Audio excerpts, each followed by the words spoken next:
Ano ang pakiramdam kapag meron kang karelasyon na narcissist? Unang-una, mararamdaman mo yung isolation. Isolating. So ano to? Ito yung pakiramdam na parang nakabukod ka. Ano yung nakabukod? Nakabukod ka. Ibig sabihin, parang mag-isa ka sa buhay. Asawa mo lang o yung partner mo lang yung kasama mo. You felt alone. Feeling alone ang datingan mo. So bakit nararamdaman mo yung ganun? Kasi dahan-dahan kang inihiwalay ng narcissist sa iyong pamilya at mga kaibigan, sa mga mahal mo sa buhay. Hindi nyo ba napapansin yon? Na ayaw niya na kayo i-close sa iyong pamilya, sa inyong pamilya. Ayaw niya na ikaw ay close sa iyong friends. Sasabihin niya na, abay, may asawa ka na, meron ka ng partner. Dapat ay hindi ka na ganyan. Dapat ako na ang center of your life. Or ako na ang focus mo. So, what will be the outcome? The outcome will be, mag-shift yung focus mo o yung attention mo sa kanya lang.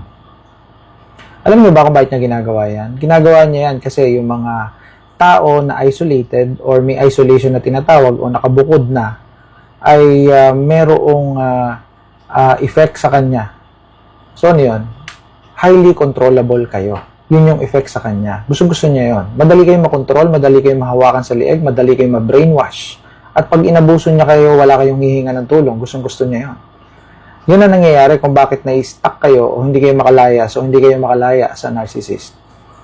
So, yan ay part ng manipulation. Part yan ng control. Part yan na para mahawakan ka sa lieg. Ikaw ba ay hawak sa lieg dahil ibinukod ka sa pamilya mo o sa kaibigan mo? Comment down below. Yun yung nararamdaman mo. Isolation ang tawag dyan. Isolation. Another one. Let's go to another one. Confusion. Pakiramdam mo confused na confused ka lagi.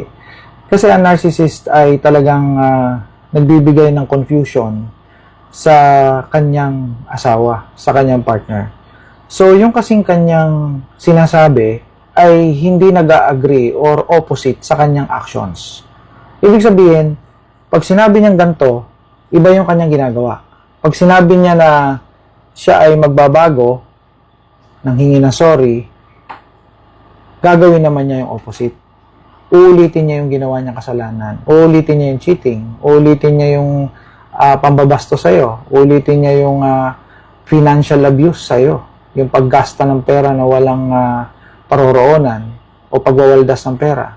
Sorry, naisugal ko ang ating pambayad sa bahay.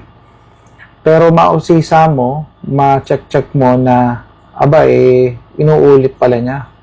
3 buwan na palang hindi nababayaran yung mga hulugan ninyo o yung mga bayarin ninyo kasi inulit na naman niya. So yun, nakaka-confuse, diba? Iba yung sinasabi sa ginagawa. Another one, pakiramdam mo ay you're walking on eggshells. Anong ibig sabihin ng walking on eggshells?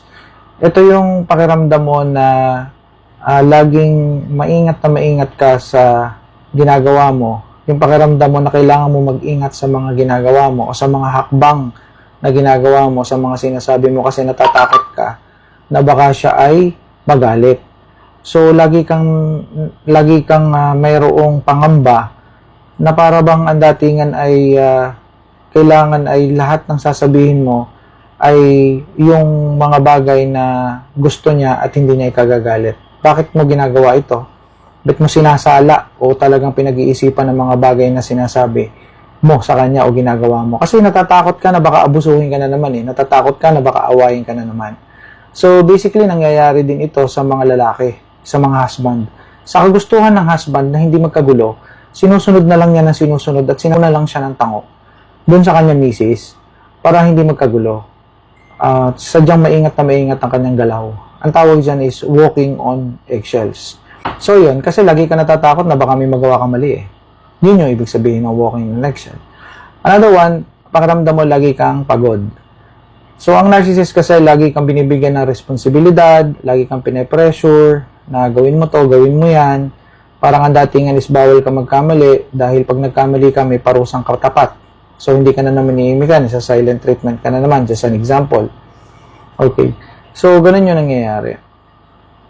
So, nangyayari, nade-drain yung energy mo over time. Nararamdaman nyo ba yan? Na-drain na kayo? And lastly, frustrating. So, yun yung nararamdam mo, frustrating. So, ano ibig sabihin ng frustrating? Ibig sabihin ng frustrating, laging ikaw ay merong nararamdaman na parang mali yung ginagawa mo.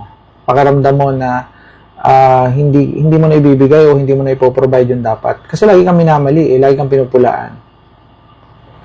So ito, ginagawa niya ito para ikaw ay makontrol.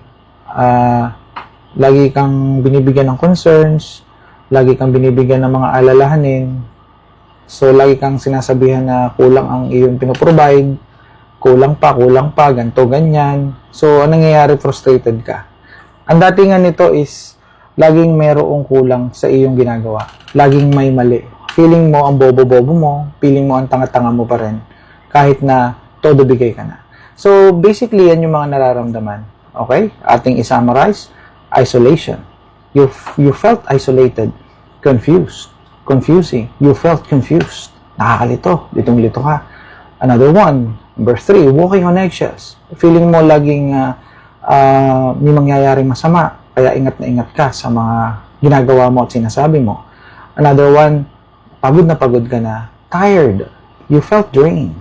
And lastly, frustrating. You're always frustrated. You're always felt na kulang pa ang effort mo. Kulang. So, yun. See you in my next content. Bye for now.